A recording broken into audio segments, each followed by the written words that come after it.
Hello everyone, कैसे हैं आप सभी लोग।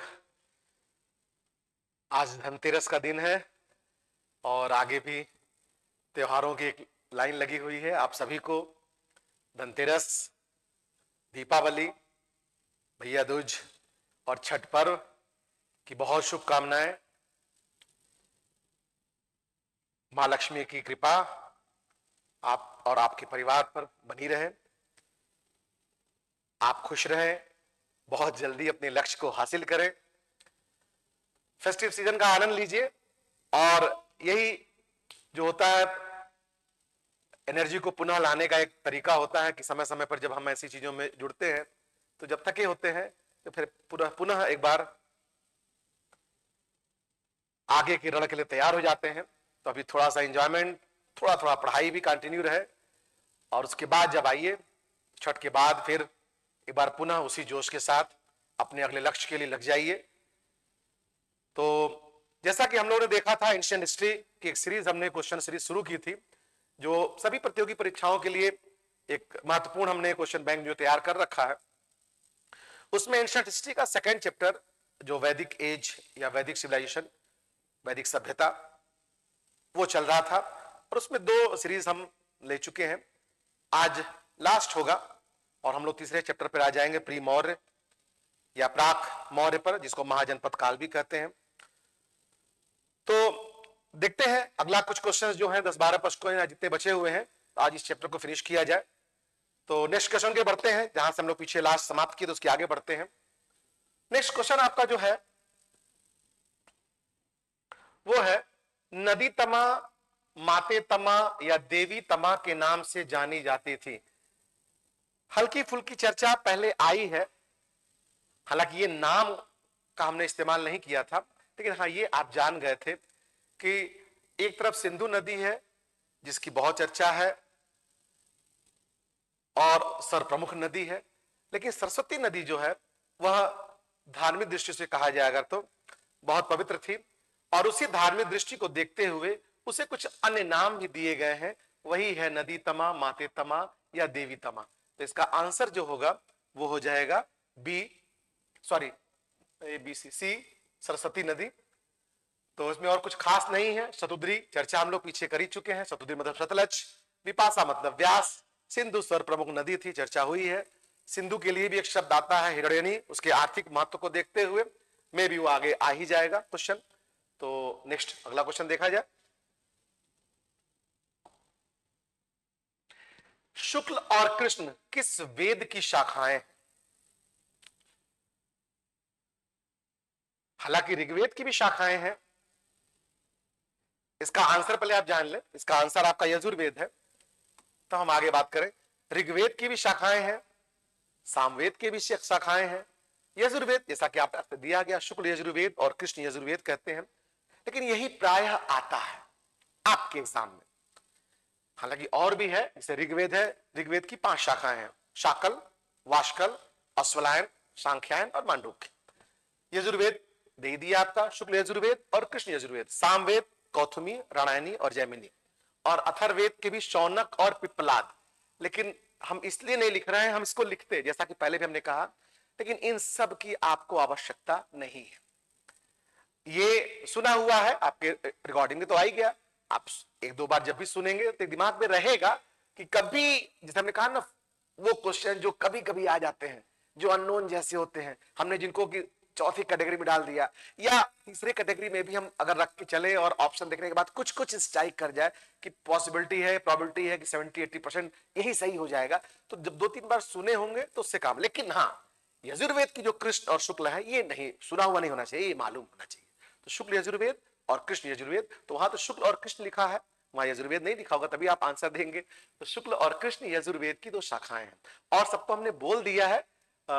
सुना हुआ रहेगा तो कभी ऑप्शन में ऐसा कभी आगे आकर और स्ट्राइक कर गया तो आप वहां पर तब और थोड़ा सा आप और 20 हो जाएंगे। तो हमने कहा था ना कि पहले दूसरी कैटेगरी क्वेश्चंस गलत नहीं होने चाहिए, तो ये पहले और दूसरी कैटेगरी वाले ही क्वेश्चन है जो मोस्ट इंपॉर्टेंट और इंपॉर्टेंट वाले हैं। तो ये तो मिस ही नहीं करना है और सब ठीक है, 3rd या 4th में है। अगर स्ट्राइक कर गया, सही हो गया तो अच्छी बात है। नेक्स्ट क्वेश्चन देखा जाए। नेक्स्ट क्वेश्चन आपका है, ऋग्वेद की रचना में स्त्रियों का भी योगदान था, इनमें से उनमें कौन नहीं? बिल्कुल, इसमें इस लाइन में बहुत सी बातें छिपी हुई हैं। अब ऋग्वेद की रचना में स्त्रियों ने योगदान दिया, इसका मतलब कि स्त्रियों का समाज में एक सम्माननीय स्थान था। हमने पीछे भी आपको चर्चा किया था कि ऋग्वैदिक काल कहा जाए बिल्कुल गोल्डन एरा है महिलाओं के लिए। ठीक, तो इसका मतलब वो पढ़ी लिखी होती थी, तभी ऋग्वैदिक सूक्त रचना में उनका योगदान है। इसे पूछा किसका योगदान नहीं है, तो जो दो चार योगदान जिनका है वो नाम अगर हम लोग जानते रहे तो पहले तो आंसर आप जान जाइए। इसका आंसर हो गया गार्गी। लेकिन अपाला, घोषा, लोपामुद्रा, दो नाम और जान जाइए, पौलमी और काक्षावृत्ति।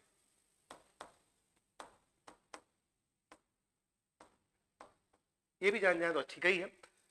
तो अपाला, घोषा, लोपामुद्रा, पौलमी, काक्षावृत्ति, इन स्त्रियों का योगदान था ऋग्वैदिक सूक्तों की रचना में।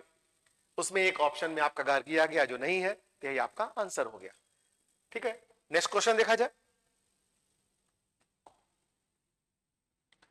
दर्शन और रहस्य की बातें, ये भी हम चर्चा कर चुके हैं, लेकिन एज ए क्वेश्चन, एक क्वेश्चन के प्रारूप में जानते रहिए। हमने कहा था कि ऋग्वेद में वो सूक्त है, वो मंत्र है जिनका हम लोग यज्ञ के समय पाठ करते हैं। यजुर्वेद में उसके विधि विधान है।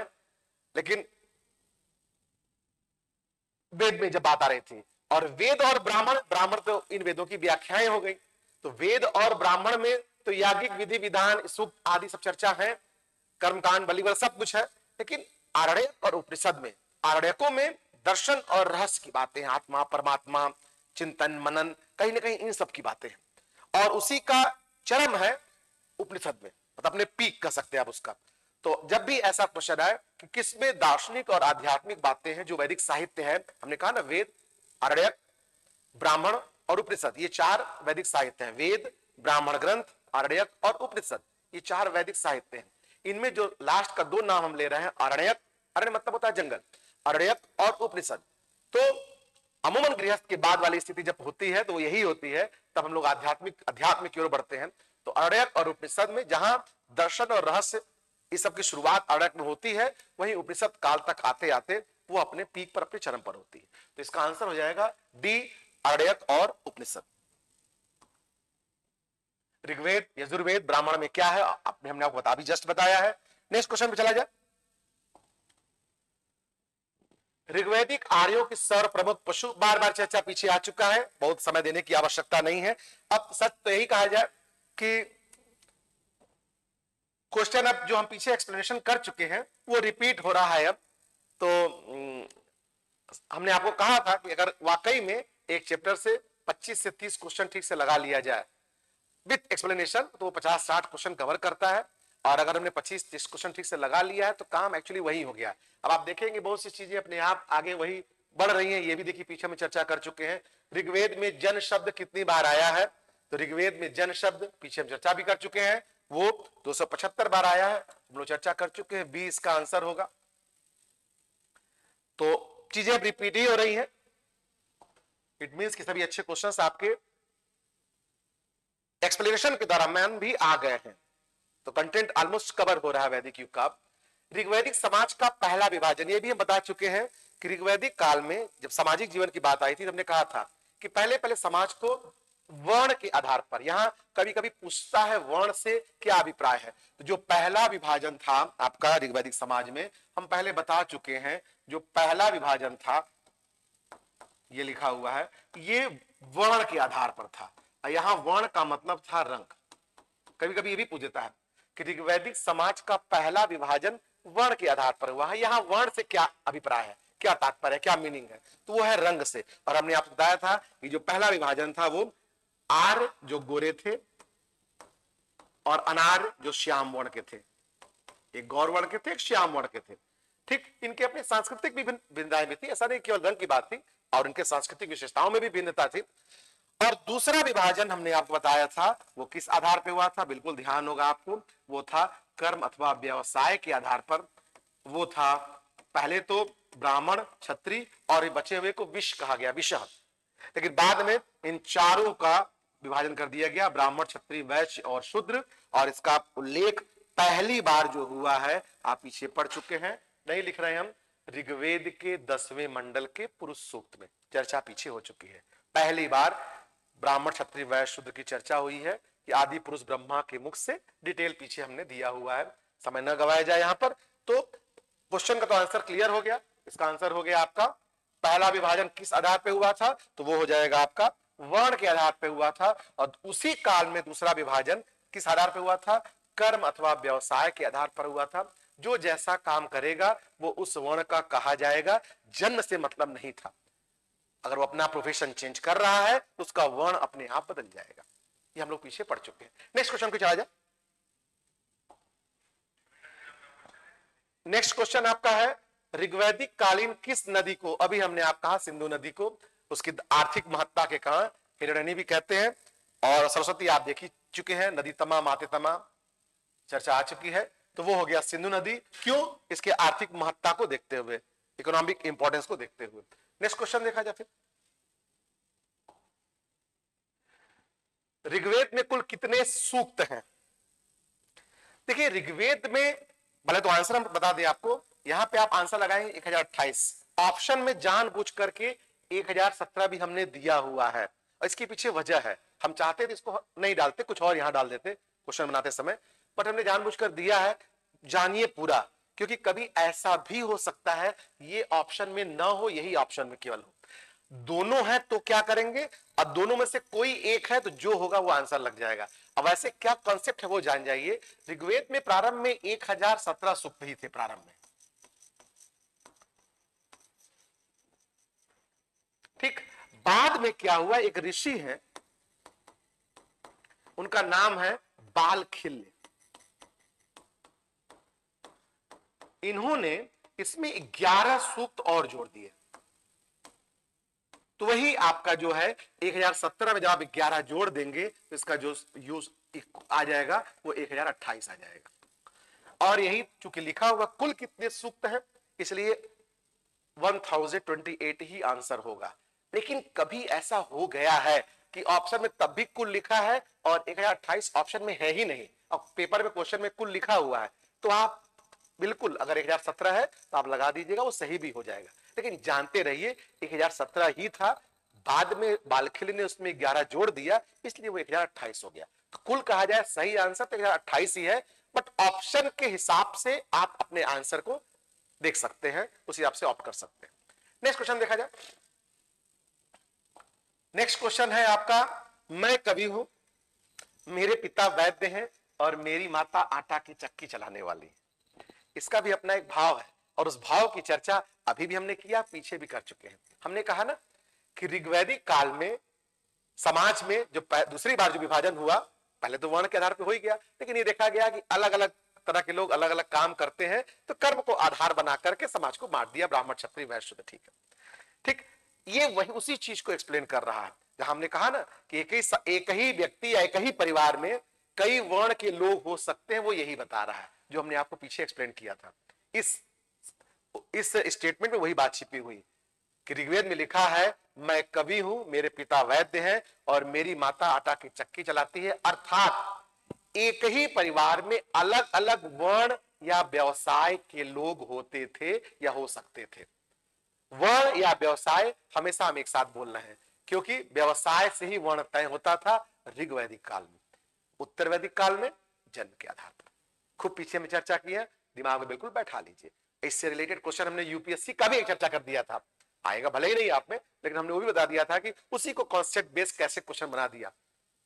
तो हमको लग रहा है बिल्कुल क्लियर है, पीछे भी चर्चा है। नेक्स्ट क्वेश्चन की ओर चला जाए, इसका आंसर हो गया, कहां है इसकी चर्चा, इसकी चर्चा है ऋग्वेद में। नेक्स्ट क्वेश्चन,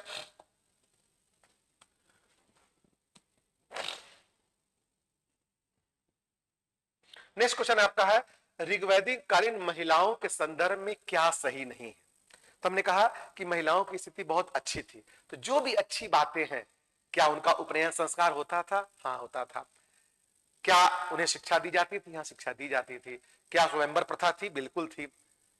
लेकिन एक इसमें ऑप्शन में देखिए दिखा हुआ है बाल विवाह, तो बाल विवाह तो अच्छी प्रथा थी नहीं, और हम हमेशा कह रहे हैं कि सभी अच्छी प्रथाएं, अच्छी व्यवस्थाएं महिलाओं के लिए थी। इसका मतलब अगर हम कॉमन सेंस से भी चलें तो स्वयंवर प्रथा थी, नियोग अभिनियोग प्रथा क्या बताते हैं? अंतर जाति या अंतरवर्णी कह लीजिए, ये इसको अंतरवर्णी लिखा था तो और अच्छा होता, अंतरवर्णी।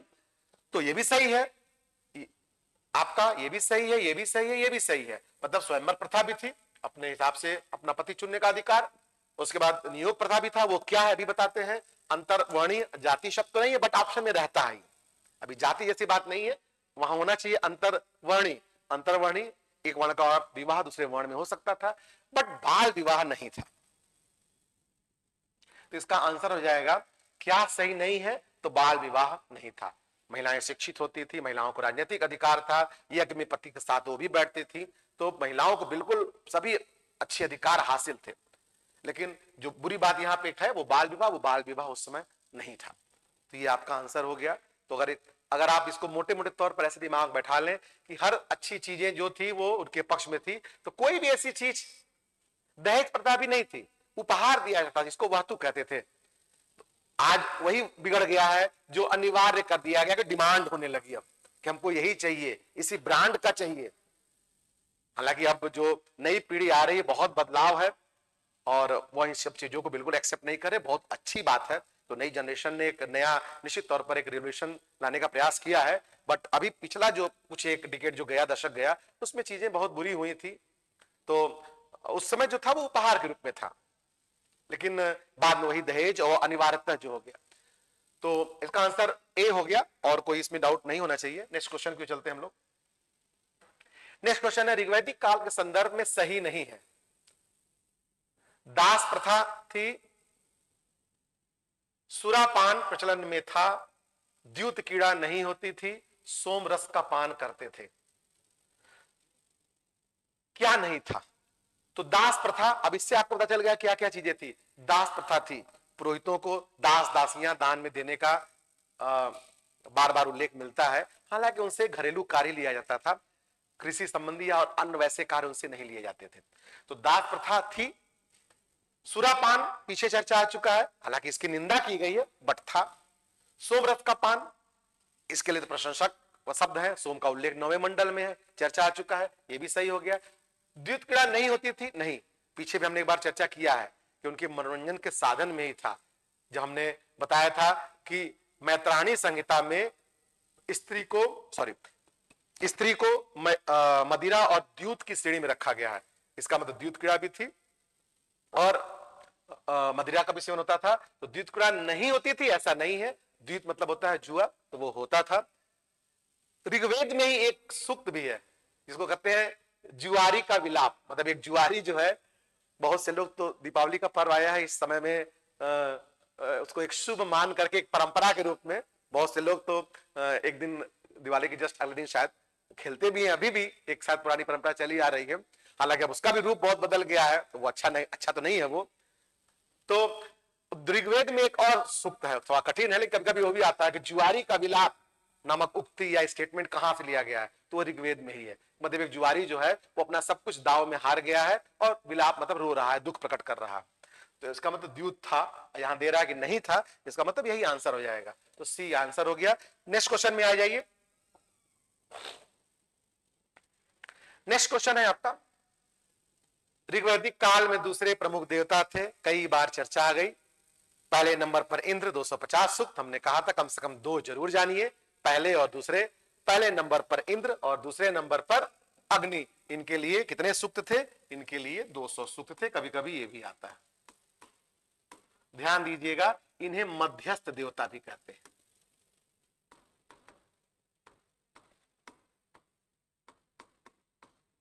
गृह देवता भी कहते हैं। मध्यस्थ आया हुआ क्वेश्चन है, क्यों कहते हैं मध्यस्थ देवता? क्योंकि मतलब ईश्वर जब यज्ञ करते हवन कर रहे हैं तो अग्नि ही है वो इमीडिएटर जो जो हम हवन करते हैं उसको उस ईश्वर तक पहुंचाने का कार्य कर रहा है। तो उसमें हमने कहा ना कि ऋग्वैदिक कार्य क्या हुआ, वो जिन प्राकृतिक शक्तियों से डरे, प्रभावित हुए, उसको उन्होंने अपना भगवान बना लिया। इसीलिए बहुदेववाद था, हमने बताया भी था। लेकिन धीरे धीरे जब उनको समझ में आने लगा कि मेच्योरिटी आई, तो लगा कि नहीं, शक्ति ईश्वर तो एक ही है। इसीलिए हमने लिखा था उत्तरवैदिक काल में क्या, हम लोग बहुदेववाद से एक देववाद की ओर बढ़ने लगे। तो ऋग्वैदिक काल में ढेर सारे देवता बन गए, समुद्र से डरे, प्रभावित हुए, वरुण भगवान बन गए। अग्नि, अग्नि भगवान, सूर्य प्रबल देखना है उसको भी भगवान मान लिया। तो वैसे ही अग्नि दूसरे नंबर के देवता थे, इनको मध्यस्थ देवता भी कहते थे, गृह देवता भी इनको कहते थे। तो इसका आंसर हो गया अग्नि, दूसरे प्रमुख देवता। नेक्स्ट क्वेश्चन देखा जाए। नेक्स्ट क्वेश्चन आपका है, देवताओं के वैद्य के रूप में जाने जाते थे। आंसर इसका होगा आपका, देवताओं के वैद्य के रूप में जाने जाते थे अश्विन। इनके बारे में जान भी जाइए। अश्विन नहीं, एक ऋषि थे च्यवन ऋषि, तो वो बहुत अस्वस्थ हो गए थे, बहुत जीर्ण शीर्ण हो गए थे। तो उन्होंने, अश्विन ने ही, च्यवन ऋषि को इन्होंने ही एक बार युवा और स्वस्थ बना दिया था। पुनः मतलब युवा कर दिया, युवा एवं स्वस्थ कर दिया च्यवन ऋषि को।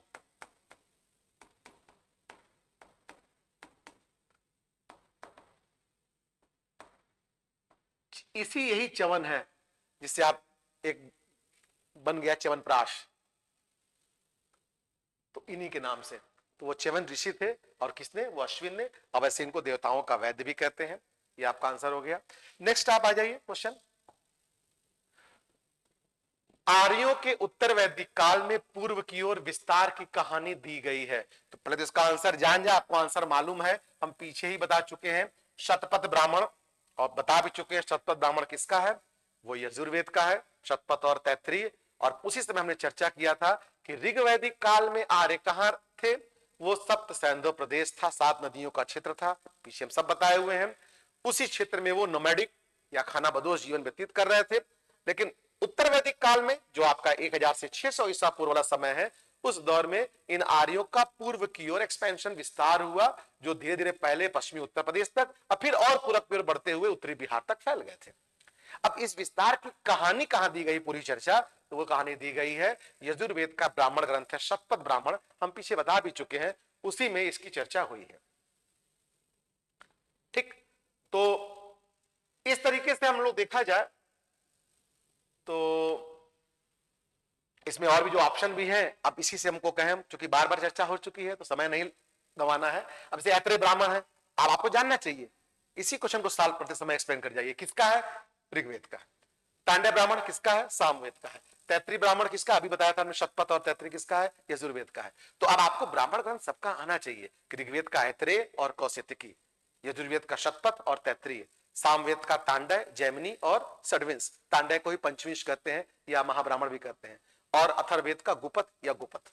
तो ऐसे क्वेश्चन के साथ साथ और ऑप्शन को भी देखकर जो संभावित बन सकते हैं वो एक बार रिकॉल कर लिया आपने, तो आपने एक बड़ा काम किया। ये तरीका है। तो सेकंड चैप्टर का ऑलमोस्ट मेरे हिसाब से आप देखेंगे, कहीं क्वेश्चन लगाएंगे तो इसी दायरे में आएगा। और फिर हम एक बार कहेंगे, कभी ऐसा हो सकता है कि क्वेश्चन कोई ऐसा आ जाए जो आपने कहा कि इतना पढ़े, हमारा भी वीडियो देखा सुना और भी जगह से पढ़े, लेकिन वो क्वेश्चन नहीं आ गया, तो वो एक आध ऐसे होंगे ही। बिल्कुल परेशान नहीं होइएगा, और हम आपको पुनः एक बार कहेंगे, वैसे प्रश्न की, वैसे क्वेश्चंस की तैयारी नहीं की जाती।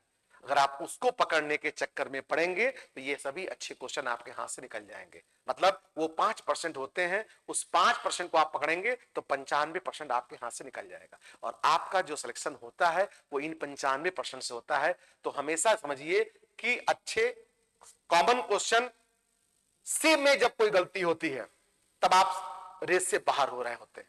अगर आपसे पूछ दिया कि ऐत्रेय ब्राह्मण किसका है, वो आप नहीं बताए तो आप एक क्वेश्चन से पिछड़ रहे हैं।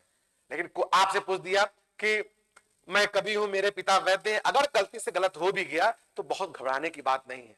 आपसे गलती हो गया, कोई आपको दूसरा नया मिल जाएगा, किसी का सही होगा तो उसका कोई और गलत हो जाएगा, क्योंकि वो उस कैटेगरी का क्वेश्चन है। या जुआरी का बिलाप कहां है, चलेगा। लेकिन अब कहें कि सबसे प्रमुख नदी कौन थी, ये गलत कर जाए आप। सबसे प्रमुख देवता कौन थी, ये गलत हो जाए। ब्राह्मण ग्रंथ गलत हो जाए। नदियों की जो नाम आए हुए हैं, वितस्ता किसे कहते थे, विपाशा किसे कहते थे, ऐसी गलतियां होने लगे तो समस्या है। तो इस तरीके से आपका दूसरा चैप्टर भी समाप्त हो गया। हम लोग आगे, अब आज से तो संस्था भी अब बंद होगी, तो आगे हमारा जो तीसरा चैप्टर शुरू होगा उसको बोलते हैं प्राक मौर्य या प्री मौर्य, या उसको महाजनपद काल भी कहते हैं, सूत्र काल भी कहते हैं, क्योंकि सूत्र साहित्य भी उस समय अस्तित्व में आए। तो उसमें कई चीजें पढ़नी है, हल्का बस एक लाइन में बता दें आपको, उस दिन हम लोग चर्चा करेंगे। उसमें हम लोग को महाजनपद पढ़ना है, जो हमने देखा ना जनपद बन गया, महाजनपद बनने वाला है, तो महाजनपद भी पढ़ना है। 10 गणराज्य की भी हल्की फुल्की जानकारी होनी चाहिए। फिर मगध साम्राज्य का उत्कर्ष, राइज ऑफ मगध एम्पायर, वो भी पढ़ना है। रिलीजियस रिवोल्यूशन, धार्मिक क्रांति होगी, बौद्ध और जैन धर्म जैसे 2 नए धार्मिक विचार आएंगे, उन्हें भी पढ़ना है। हल्के फुल्के शैव वैष्णव से भी क्वेश्चन आएंगे। उसके बाद पहली बार भारत पर विदेशी आक्रमण हो रहा होगा, सबसे पहले ईरानी और फिर यूनानी, उनकी भी चर्चा होनी है। तो उस सेक्शन में ABCD करके कई सब सेक्शंस भी आएंगे उस चैप्टर में, तो थोड़ा लंबा भी जाएगा, होता वो 5-6 सीरीज में खत्म हो, आपका ज्यादा भी हो सकता है, 6 कम से कम होगा वो, तो 5 या 6 सीरीज में उसको पूरा हम लोग करेंगे। तो बहुत अच्छी बात है, आप लोग एंजॉय करिए। इस पर्व का, दीपावली छठ सब सामने आपके हैं, और पुनः उसके बाद उसी जोश के साथ पुनः वापसी करिए, फिर तैयारी कीजिए। Okay, thank you.